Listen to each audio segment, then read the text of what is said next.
Hello everyone, welcome back to organize learning channel. अगर आप मेरे चैनल पर नए हैं तो प्लीज़ चैनल को सब्सक्राइब ज़रूर करें, वीडियो को एंड तक ज़रूर देखें और अगर आपको वीडियो अच्छी लगे तो प्लीज़ वीडियो को लाइक शेयर और कमेंट ज़रूर करें।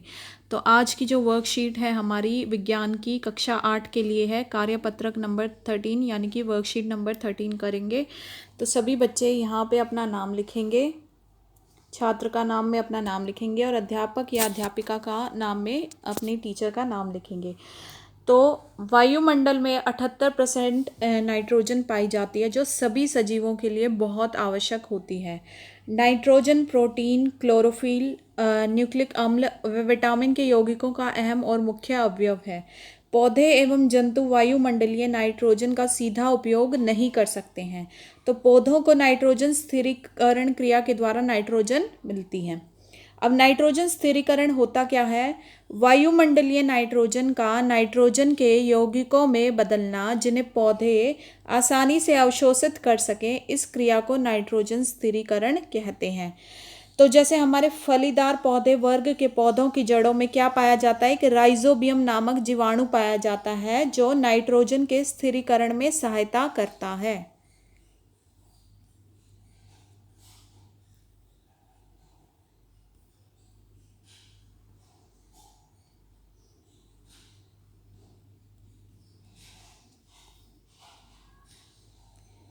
कभी कभी बिजली के कड़कने पर भी नाइट्रोजन का स्थिरीकरण होता है। तो दो प्रक्रियाओं से नाइट्रोजन का स्थिरीकरण होता है, या तो जो राइजोबियम नामक जीवाणु है उससे, या फिर बिजली के कड़कने पर। दूसरा है, अब आज हम नाइट्रोजन चक्र की सहायता से जानेंगे कि वायुमंडल में नाइट्रोजन की मात्रा कैसे स्थिर रहती है। तो हम वायुमंडल में अगर हमें नाइट्रोजन की मात्रा को स्थिर करना है तो उसके लिए एक नाइट्रोजन चक्र होता है, हम उसकी सहायता लेंगे। तो उसके स्टेप्स क्या क्या है? सबसे पहला जो स्टेप है वो है, मिट्टी में उपस्थित जीवाणु व नीले हरे शैवाल वायुमंडल की नाइट्रोजन को नाइट्रोजन के यौगिक में बदल देते हैं। जो हमारी मिट्टी होती है उसमें जो उपस्थित जीवाणु होते हैं वो क्या करते हैं, जो वायुमंडल की नाइट्रोजन होती है उसको नाइट्रोजन के यौगिक में बदल देते हैं। सेकंड स्टेप क्या हो जाएगा? यह नाइट्रोजन यौगिक मिट्टी में चले जाते हैं। उसके बाद ये नाइट्रोजन क्या करेंगे? यौगिक मिट्टी में चले जाएंगे। तो ये जो नाइट्रोजन यौगिक है ये कहाँ चले जाते हैं? मिट्टी में चले जाते हैं। उसके बाद तीसरा स्टेप क्या है? पौधों की जड़ों द्वारा यह नाइट्रोजन यौगिक पौधों के अन्य भाग तक चले जाते हैं, वहाँ पर उनसे प्रोटीन व अन्य यौगिक बनते हैं। उसके बाद क्या होगा? जो पौधों की जड़ों का इस्तेमाल करते हुए ये नाइट्रोजन यौगिक क्या करेंगे? पौधों के जो बाकी के भाग बच गए वहाँ तक जाएंगे, वहाँ पर उनसे प्रोटीन या फिर अन्य यौगिक जो हैं वो बनेंगे। जो भी जंतु इन पौधों को खाता है तो यह नाइट्रोजन पादप प्रोटीन या अन्य यौगिक के रूप में उन तक पहुंच जाती है।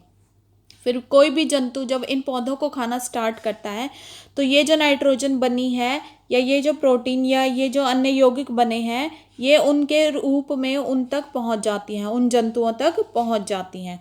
पौधे तथा जंतुओं की मृत्यु के बाद मिट्टी में उपस्थित जीवाणु, फिर क्या होगा? जो पौधे तथा जंतु हैं उनकी मृत्यु के बाद जो जीवाणु होंगे, पौधों तथा जंतुओं की मृत्यु के बाद मिट्टी में उपस्थित जीवाणु और कवक इनके नाइट्रोजन अपशिष्ट को नाइट्रोजन यौगिक में बदल देते हैं। वो क्या करेंगे? जो हमारे ये हो जाते हैं पौधे तथा इनमें जो उपस्थित जंतु, पौधे तथा जंतु जो हैं, जब उनकी मृत्यु हो जाएगी तो उसके बाद जो मिट्टी में उपस्थित जीवाणु और कवक होंगे, इनके जो नाइट्रोजन अपशिष्ट होंगे वो नाइट्रोजन यौगिक में बदल जाएंगे, जो पौधों द्वारा फिर से उपयोग कर लिया जाता है। और इसको फिर से कौन यूज़ करेगा? पौधे। कुछ विशेष जीवाणु नाइट्रोजन यौगिकों को नाइट्रोजन गैस में बदल देते हैं, जो वायुमंडल में चली जाती है। अच्छा, कुछ जीवाणु होंगे नाइट्रोजन यौगिक के जो नाइट्रोजन गैस को, इसको जो यौगिकों को क्या कर देते हैं, नाइट्रोजन को जो है नाइट्रोजन यौगिकों को क्या कर देंगे, किस में बदल देंगे? नाइट्रोजन गैस में। और ये गैस फिर क्या करती है? वायुमंडल में चली जाती है। इस तरह से वायुमंडल में नाइट्रोजन की मात्रा लगभग स्थिर रहती है। तो यही कारण होता है या यही तरीका होता है जिससे वायुमंडल में जो है नाइट्रोजन की मात्रा स्थिर रहती है। तो इसका एक चार्ट है, एक चार्ट द्वारा भी इसको एक्सप्लेन किया गया नाइट्रोजन चक्र को पूरे को। तो वो चार्ट क्या कहता है? यहाँ पे ये हमारे पास वायुमंडलीय नाइट्रोजन है, तो तड़ित द्वारा नाइट्रोजन स्थिरीकरण होगा। उससे अगर तड़ित द्वारा नाइट्रोजन स्थिरीकरण करना है तो उसके बाद हम सीधा आएंगे इस पे, मिट्टी में उपस्थित नाइट्रोजन के यौगिक बनेंगे। उसके बाद यहाँ से फिर क्या होगा, जीवाणु द्वारा नाइट्रोजन यौगिकों का गैसीय नाइट्रोजन में परिवर्तन हो जाएगा और फिर वापस वो परिवर्तन होने के बाद वो क्या हो जाएगा, वो वायुमंडलीय नाइट्रोजन में बदल जाएगा। अच्छा, दूसरी प्रक्रिया में क्या होगा कि वायुमंडलीय जो नाइट्रोजन होगी उसमें वायुमंडलीय नाइट्रोजन का जीवाणु एवं नीले हरे शैवाल द्वारा स्थिरीकरण होगा। उस स्थिरीकरण के बाद क्या होगा, जीवाणु द्वारा स्थिर नाइट्रोजन को नाइट्रोजनी यौगिकों में परिवर्तित कर देगा वो, और उसके बाद क्या होगा, मिट्टी में उपस्थित नाइट्रोजन के यौगिक बनेंगे। फिर से क्या होगा, जीवाणु द्वारा नाइट्रोजन यौगिकों का गैसीय नाइट्रोजन में परिवर्तन होगा और वापसी वो किस में बदल जाएगा, वायुमंडलीय नाइट्रोजन में। तो जब भी ये मिट्टी में उपस्थित नाइट्रोजन के यौगिक बनेंगे तो उनका पहले तो पौधों द्वारा अवशेषण होगा, फिर पौधों द्वारा अवशेषण होने के बाद उन पौधों को जंतु खा लेंगे और जंतुओं के खाने के बाद उत्सर्जन एवं जीवों की मृत्यु द्वारा उत्पन्न नाइट्रोजन अपशिष्ट, फिर जैसे ही वो जंतु या वो जीव की मृत्यु होगी तो उन द्वारा जो उत्पन्न नाइट्रोजन अपशिष्ट होगा वो आपस में क्या करेगा, फिर से मिट्टी में उपस्थित नाइट्रोजन के यौगिक बनाएगा और फिर वापस से हमारा वही प्रोसेस चलेगा। तो ये है हमारे पास नाइट्रोजन चक्र। अब कुछ प्रश्न पढ़ते हैं, इन प्रश्नों के उत्तर देने हैं। तो पहला प्रश्न क्या है, सेम और मटर फलीदार पौधे की जड़ों में कौन सा जीवाणु पाया जाता है। तो हमने अभी ऊपर देखा था कि सेम और मटर कैसे पौधे हैं, फलीदार, तो फलीदार पौधों की जड़ों में कौन सा जीवाणु पाया जाता है। यहाँ पे हमने अभी पढ़ा था कि फलीदार जो पौधे होते हैं उन पौधों के वर्ग के पौधों की जड़ों में कौन सा जीवाणु पाया जाता है, राइजोबियम नामक जीवाणु। तो हमारा जो पहला प्रश्न है उसका उत्तर क्या हो जाएगा कि सेम और मटर के फलीदार पौधों की जड़ों में कौन सा जीवाणु पाया जाएगा, राइजोबियम। उसके बाद आता है हमारे पास सेकंड क्वेश्चन है, नाइट्रोजन का स्थिरीकरण किन किन विधियों द्वारा होता है। तो हमने दो विधि पढ़ी जिन द्वारा नाइट्रोजन का स्थिरीकरण होएगा, कौन कौन सी है कि फलीदार जो पौधे होंगे अगर उनमें नाइट्रोजन का स्थिरीकरण करना है तो पौधे वर्ग में क्या होता है, पौधों की जड़ों में राइजोबियम नामक जीवाणु पाया जाता है और ये क्या करेगा, नाइट्रोजन के स्थिरीकरण में सहायता करेगा। तो एक तो हमारे पास ये हो गया और दूसरा हमारे पास तरीका जो है नाइट्रोजन स्थिरीकरण की जो विधि है वो क्या है, कभी कभी बिजली के कड़कने पर भी नाइट्रोजन का स्थिरीकरण होता है। तो ये दो विधियां हैं हमारे पास, ये सेकंड क्वेश्चन का आंसर हो जाएगा जिन द्वारा हमारा नाइट्रोजन का स्थिरीकरण होता है। अब नेक्स्ट क्वेश्चन हम देखते हैं, क्वेश्चन नंबर थर्ड क्या है, सभी प्राणियों के लिए नाइट्रोजन क्यों आवश्यक है।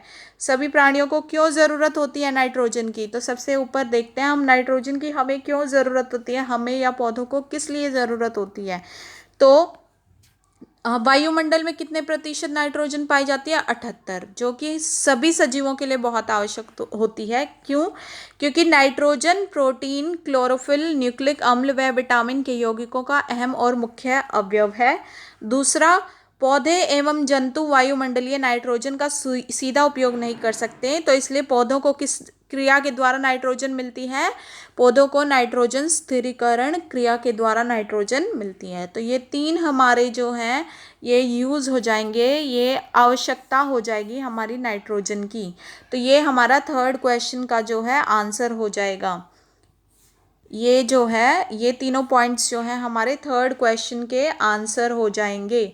1 2 3 ये थर्ड क्वेश्चन के आंसर हैं ये तीनों पॉइंट कि हमें क्यों आवश्यकता होती है नाइट्रोजन की। उसके बाद चौथा प्रश्न जो है वो है हमारे पास, वायुमंडल में नाइट्रोजन की मात्रा कैसे स्थिर रहती है, नाइट्रोजन चक्र बनाकर स्पष्ट करना है। तो अभी हमने नाइट्रोजन चक्र के जो सारे स्टेप्स पढ़े हैं वो सारे स्टेप्स हम इसमें लिखेंगे और साथ में जो ये चित्र दिया गया है ये हमें बनाना है फोर्थ क्वेश्चन के लिए। तो जो हमारा फोर्थ क्वेश्चन है उसके ये सारे पॉइंट्स, ये सारे स्टेप्स हम लिखेंगे और उसके बाद जो ये नाइट्रोजन चक्र हमें दिया गया है इसको भी बनाएंगे। तो ये सारे के सारे स्टेप्स हो जाएंगे हमारे और साथ में ये नाइट्रोजन चक्र जो है इसको बनाना है। तो ये सारे स्टेप्स और ये जो पूरा नाइट्रोजन चक्र का चित्र है ये फोर्थ क्वेश्चन का हमारा आंसर हो जाएगा। उसके बाद है 2 गज अथवा 6 फीट की शारीरिक दूरी का पालन करना। ये हमारा कोरोना से संबंधित एक संदेश है कि 2 गज अथवा 6 फीट की शारीरिक दूरी का सभी बच्चों को, उनके माता पिता को और सबको पालन करना है। आशा है वीडियो आपको पसंद आई होगी। अगर आपको वीडियो पसंद आई है तो प्लीज़ वीडियो को लाइक, शेयर और कमेंट ज़रूर करें। वीडियो को एंड तक ज़रूर देखने के लिए बहुत बहुत धन्यवाद। और प्लीज़ अगर आप मेरे चैनल पर नए हैं तो चैनल को सब्सक्राइब करें।